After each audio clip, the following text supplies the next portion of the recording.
प्यारे बच्चों, नमस्कार। Good morning to all of you.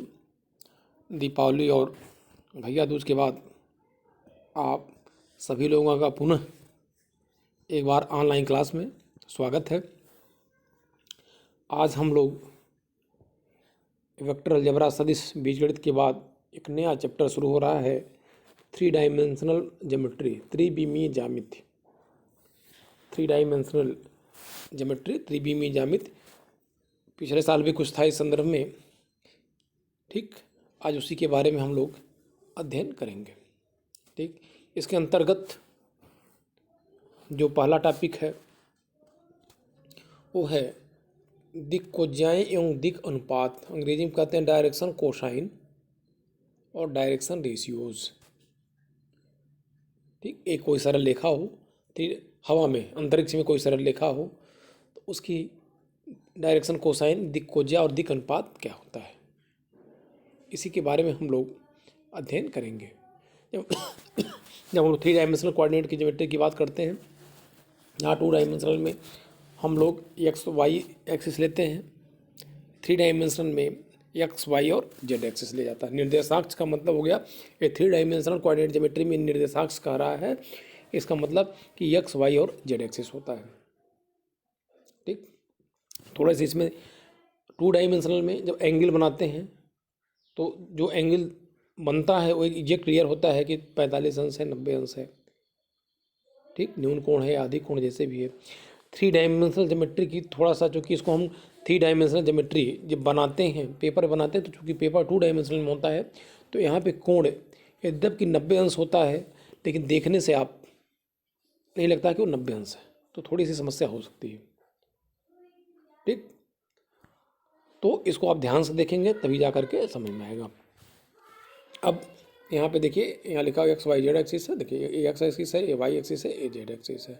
अब देखिए ये सही में तीनों में 90 अंश का कोण है, ये भी 90 अंश है, ये भी देखिए 90 अंश है, और ये भी अब देखने नहीं लग रहा है, लेकिन एक्स और वाई के बीच का भी कोण 90 अंश है। जैसे कमरे का ले लिया जाए, कमरे का कोना दिया जाए, तो ऊपर की जो दीवार जेड एक्सिस ले लें और नीचे की जो दोनों दीवारें हैं, जो लाइन बन रही है, एक्स और वाई एक्सिस ले लें, तो हम देखेंगे कि तीनों में 90 अंश का कोण बन रहा है, ठीक। तो वही चीज़ यहाँ है, लेकिन देखने से नहीं लग रहा है, ठीक है।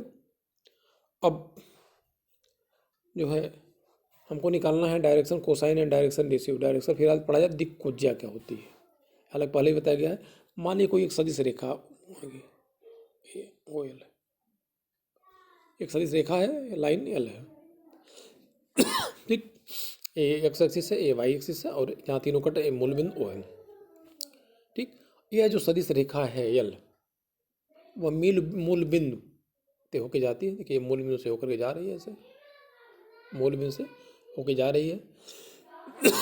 और यह देखिए ये सदिश रेखा, ये एक्स एक्सिस है, ये सदिश रेखा है, यहाँ ये देखिए ये सदिश रेखा है, एक्स एक्सिस से अल्फा कोण बना रही है, देखिए अल्फा कोण बना रही है।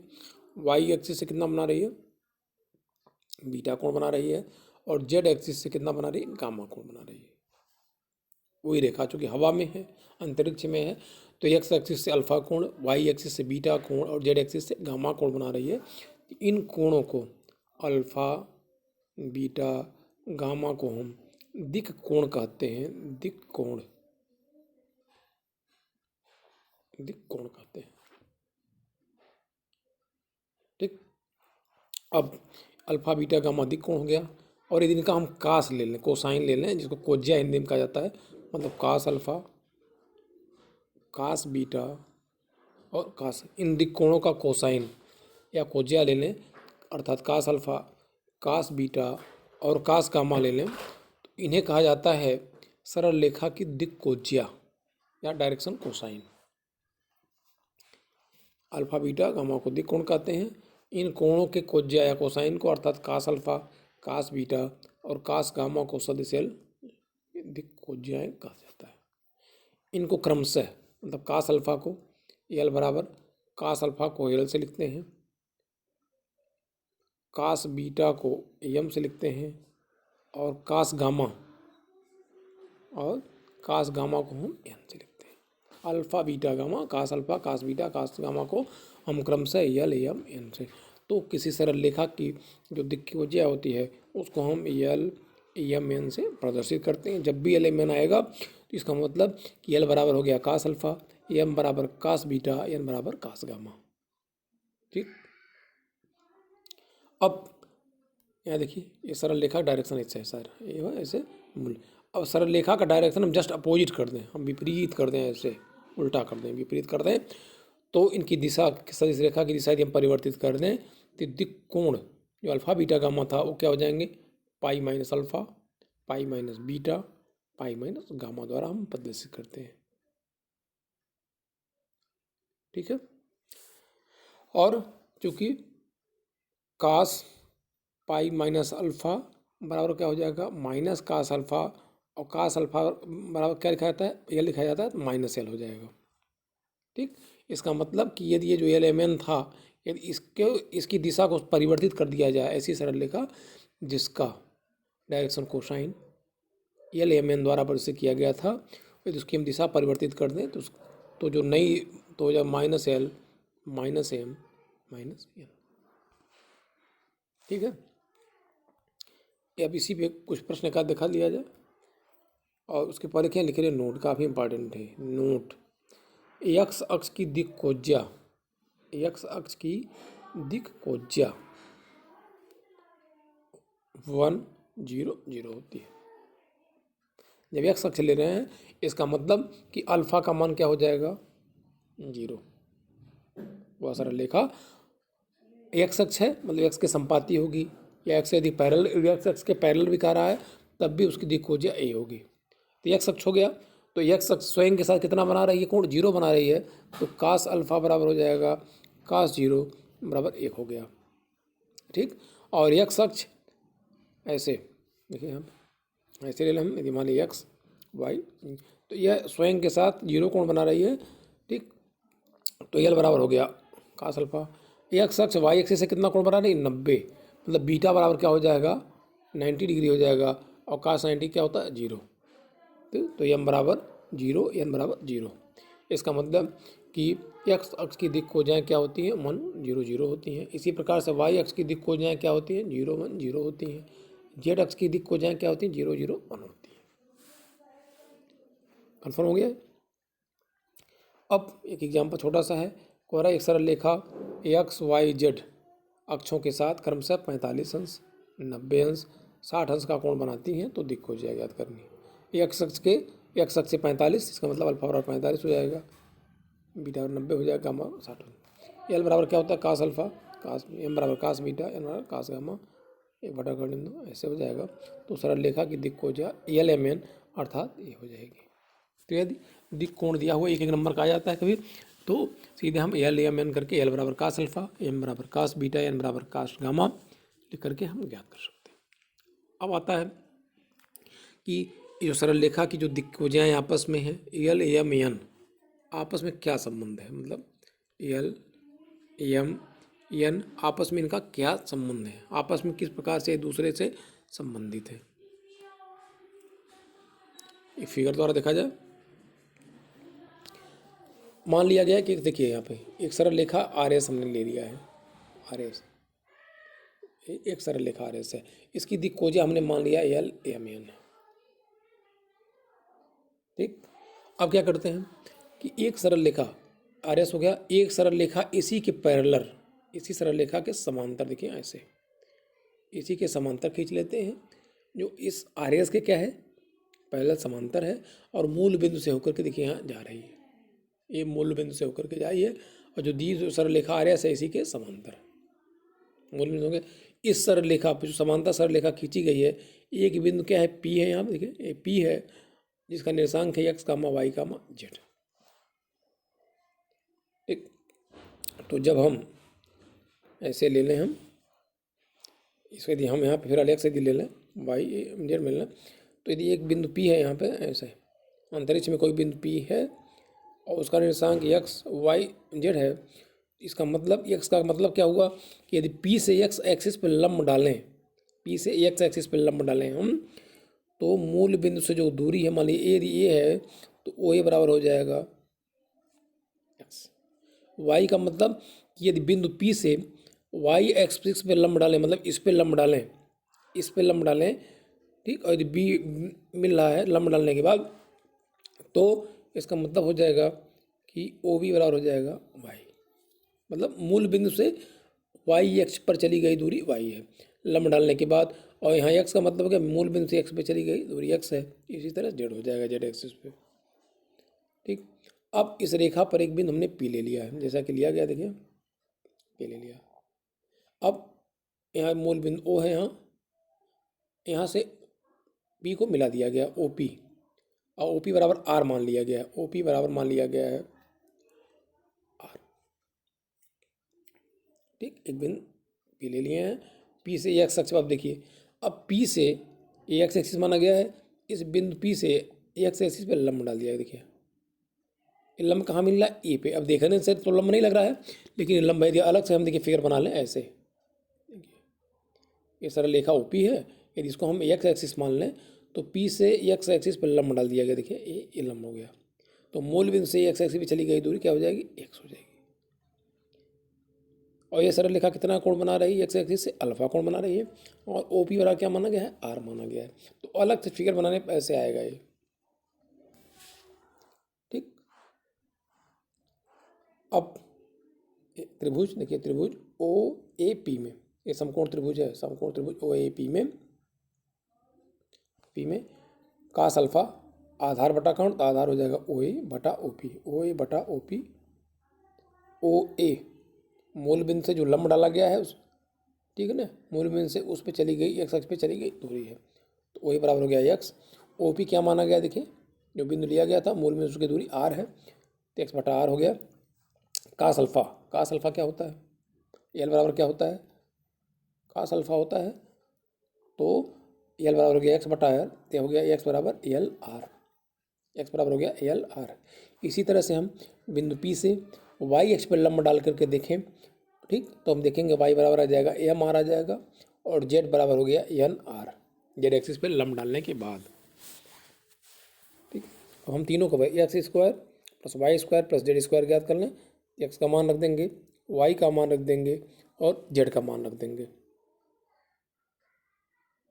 ठीक है, मान रखने के बाद X square plus Y square plus Z square बराबर हो गया आर स्क्वायर ब्रैकेट में L square plus M square plus N square, परंतु ओ पी, ओ का निर्देशांक मतलब मूल बिंदु का निर्देशांक क्या होता है, 0, और पी का निर्देशांक क्या है, एक्स कामा वाई कामा जेड है।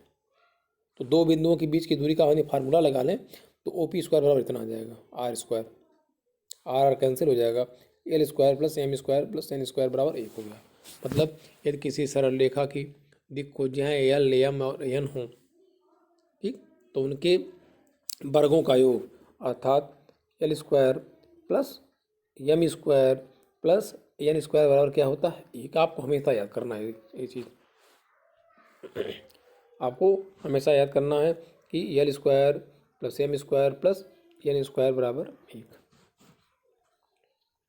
जहाँ एल एम एन सरल रेखा की क्या है, दिक् कोजाएँ हैं, या एल बराबर कास अल्फा, एम बराबर कास बीटा और एन बराबर कास गामा होता है, तो ये भी लिख सकते हैं कि cos square alpha plus cos square beta plus cos square gamma बराबर हो जाएगा 1।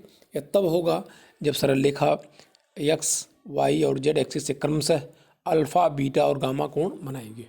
ठीक है, अब इसमें एक प्रश्न देख लिया जाए। एग्जाम्पल कह रहा कि यदि एक सरल रेखा निर्देशाक्षों का मतलब एक्स एक्सिस वाई एक्सिस और जेड एक्सिस के साथ अल्फा बीटा और गामा कोण बनाती है, अल्फा बीटा और गामा कोण बनाती है, तो इसका मान ज्ञात करना है, इसका मान ज्ञात करना है। ठीक, तो ये दिया हुआ है कि निर्देशाक्षों के साथ अल्फा बीटा गामा कोण बनाती है, इसका मतलब एल बराबर क्या हो जाएगा, कास अल्फा हो जाएगा, एम बराबर कास बीटा और एन बराबर कास गामा। और हम जानते हैं कि L square plus M square plus N square बराबर क्या होता है, 1 के बराबर होता है, या एक कहा जाए cos square alpha plus cos square beta plus cos square gamma बराबर 1 के बराबर होता है। ठीक, अब ये चीज़ हमारे दिया हुआ है, ये चीज़ दिया हुआ है, हमको इसका मान ज्ञात करना है, तो cos 2 alpha plus cos 2 beta plus cos 2 gamma, cos 2 alpha 2 cos square alpha -1, cos 2 beta 2 cos square beta -1, cos 2 gamma 2 cos square gamma. इन दोनों को एक साथ कर लेंगे, 2 cos square alpha plus cos square beta plus cos square gamma है, ठीक, -3 हो जाएगा। अब इसका मान कितना है, 1 के बराबर है, तो 2 गुणे 1 -3, ये -1 हो जाएगा, ठीक है। तो इस तरह से भी आ सकता है। कभी कभी इसका ही मान पूछता है, sine square alpha plus sine square beta plus sine square gamma का मान क्या होगा, जबकि अल्फा बीटा गामा क्या है, किसी सरल रेखा द्वारा एक्स वाई और जेड एक्सिस से बनाया गया कोण है। तो उसका मान इसी तरह से हम ज्ञात करेंगे। अब दो बिंदुओं से होकर जाने वाली सरल रेखा की दिक् को या direction cosine of A line passing through 2 points, ठीक। तो एक मूल बिंदु देखिए, मान लीजिए मूल बिंदु है, यहाँ एक्स एक्सिस वाई एक्सिस हमने जेड एक्सिस ले लिया है, एक सरल रेखा है यहाँ बनाया गया है। ये दो बिंदु ए जिसका निर्देशांक क्या है, x1 y1 z1 है, और बी जिसका निर्देशांक है x2 y2 z2, ये दो बिंदुओं से होकर के जा रही है। तो कह रहा है कि इसका डायरेक्शन कोसाइन या दिक् खोजा क्या होगा।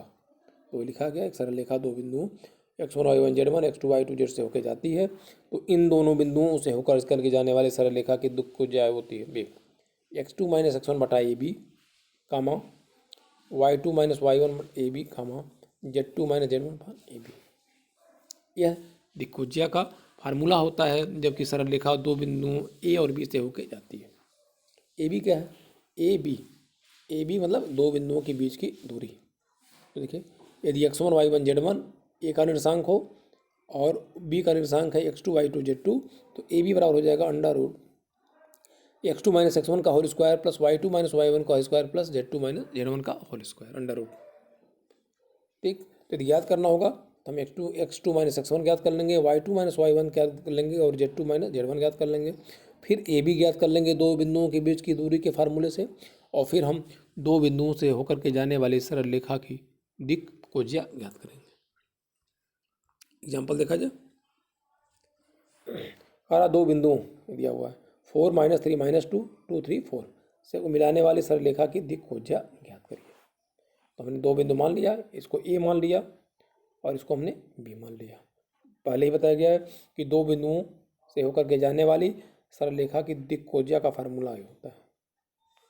तो ए को x1 y1 z1 हो जाएगा, इसको हमने मान लिया x2 y2 z2, x1 y1 z1 और x2 y2 z2। A B बताया गया क्या होता है, ए बी बराबर हो जाएगा x2 - x1 का होल स्क्वायर। तो हम यहाँ से निकाल लेंगे, दो कौड़ी में 19 आ गया।